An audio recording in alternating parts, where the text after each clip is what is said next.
Alexandria Cummings, and I'm the president of Mind Over Matter Financial. And I am here bringing up the rear for Finance Week.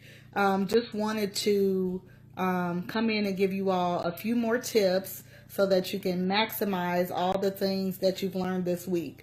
I caught up on everyone's videos, and I see that you all got really good advice on credit. You all got information on budgeting, and you also received information on credit and real estate. And so I just want to come in and talk about how to process all that information, right? Because we get a lot of great financial advice, and because it's new to us, sometimes we don't know how to apply it. So I put together 4 P's of money management, right? 4 quick things, 4 pieces of information that I want to give you so that you can process all the great information that my sisters gave to you. So the first one is prioritize. Whether your goal is credit, whether it's getting a job after college, whether it is improving your credit score or saving for a big goal, you should prioritize, right? We like to think that we can meet all of our financial goals at once,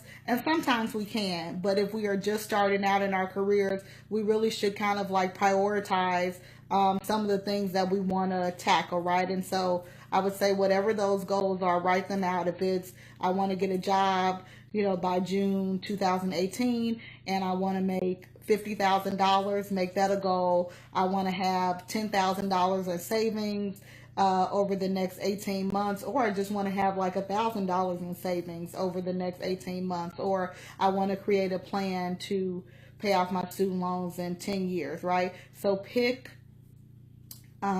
the priority that's the top, and then from there you can create a plan, which is the next P to tackle those goals.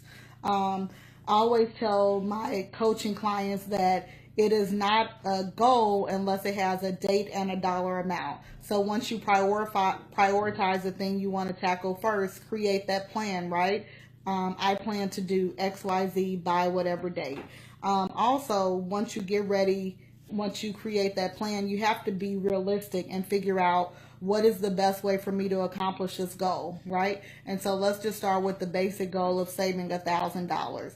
First, you have to figure out within your budget how much you can afford to save every month to meet that goal, right? If you can save $100 a month, then that means it's going to take you 10 months to get to $1,000, right? And so on and so on. And then you have to make sure that you put that plan into practice. So if you say, I want this $1,000, you have to make sure that you're actually putting the $100 away every month so that 10 months from now, you can meet that goal. And the 4th P is perfect it, right? Once you begin to start to save, you have to, you have to make sure. So I have a 2-year-old, and you can see with the owl curtains that I'm like hiding out in his room. So you have to make sure that you perfect your plan. If it's going well, and with that example we just used, if you were able to save that $100 a month and it's easy, that's great. Keep going. Maybe even increase it a little bit. But if you're finding it hard to meet that goal, to save that amount of money that you said you were going to save, then you need to go back and perfect it. And so maybe if that $100 is not working for you, it's okay, right? We all have to start somewhere. Then you will go back to your budget and figure out what is the most realistic amount for you to save to get to that goal. And you may say, well, maybe it's going to take me 11 months to save for this $1,000, right? And so with all the goals you have, whether it's just credit, whether it's buying real estate, it's healthy spending habits. You have to start somewhere. So again, you need to prioritize what is the most important financial goal I have right now. Plan, how am I going to accomplish this goal? Is it by decreasing my budget? Is it by getting another job? Like, what are the practical steps that I can take to meet this goal?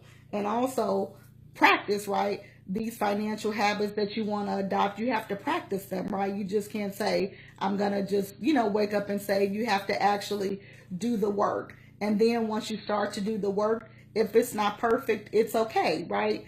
it is a continuous process to be able to save and grow and invest and do all these amazing financial things.